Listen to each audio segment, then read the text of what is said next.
अगर पेशेंट को सभी जोड़ों में दर्द है और उतना भयंकर दर्द है कि वो किसी से हाथ भी नहीं लगवाने दे रहा, तो उस कंडीशन में गुरुजी कहते हैं कि उनको जरूरी नहीं है कि पहले ही दिन आप कोई ट्रीटमेंट दें। जरूरत है कि उनका पहले कुछ दर्द कम हो जाए, उसके बाद ही आप उनको न्यूरोथेरेपी का उपचार दें।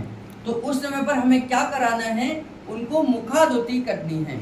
मुखादुती का मतलब है कि आपने हल्के हल्के उनके जॉइंटों को घिसना है। इस तरीके से अगर आप क्लॉकवाइज कर रहे हैं, इस तरीके से हल्के हल्के हाथों से नरम नरम घिसाई करनी है। तो इससे क्या होगा कि आपके जोड़ों के अंदर, उस पेशेंट के जोड़ों के अंदर जो एसिड जमा हुआ है वो धीरे धीरे रिमूव हो जाएगा। इस तरीके से 4 बार क्लॉकवाइज करिए, 4 बार एंटी क्लॉकवाइज करिए, नहीं तो आप धीरे धीरे हल्के हल्के इस तरीके से रबिंग कर सकते हैं। ये रबिंग क्लॉकवाइज के रूप में और एंटी क्लॉकवाइज के रूप में आप करेंगे। जोड़ों पर करना है, इस तरीके से जोड़ों पर करना है। जब हम जोड़ों पर क्लॉकवाइज और एंटी क्लॉकवाइज करेंगे तो धीरे धीरे यहाँ से आपका एसिड रिमूव होना शुरू हो जाएगा।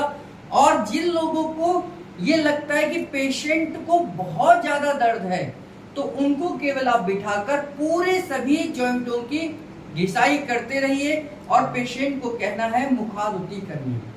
मुखादुती का मतलब है कि लंबी गहरी सांस लेनी है और मुंह से छोड़नी है। जब हम एसिड की मुखादुती करते हैं, इसका मतलब है कि एसिड को बाहर निकालते हैं, है ना। उस समय पर क्या करना है कि लंबी गहरी सांस लेनी है,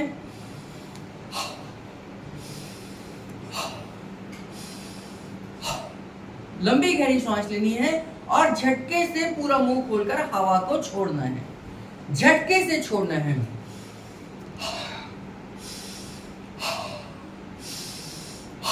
और इस दौरान आप उनके जॉइंटों की घिसाई कर रहे हैं।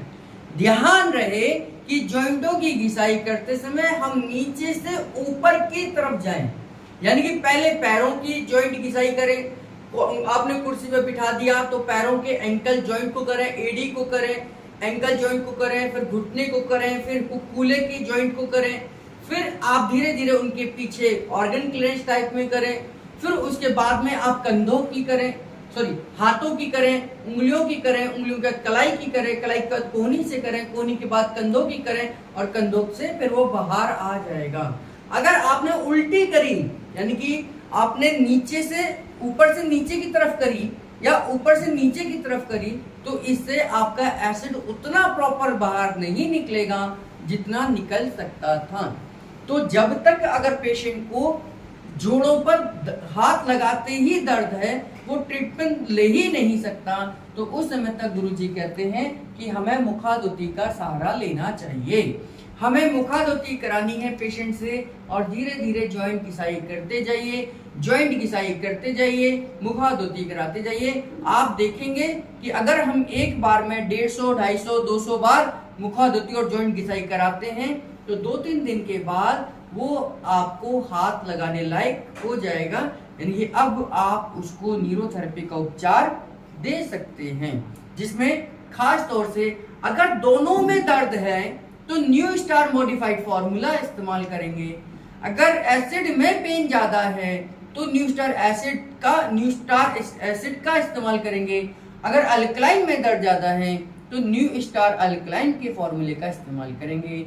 और आप दोनों का भी एक साथ इस्तेमाल कर सकते हैं जब आपको ये लगे कि न्यू स्टार एसिड और न्यू स्टार अल्कलाइन, जब लिवर 0 और म्यूकस 0 दोनों में दर्द ज्यादा है, तो उस कंडीशन में दोनों का ही इस्तेमाल कर सकते हैं। लेकिन उससे पहले मुखादुती और लास्ट में मुखादुती जरूर कराएं।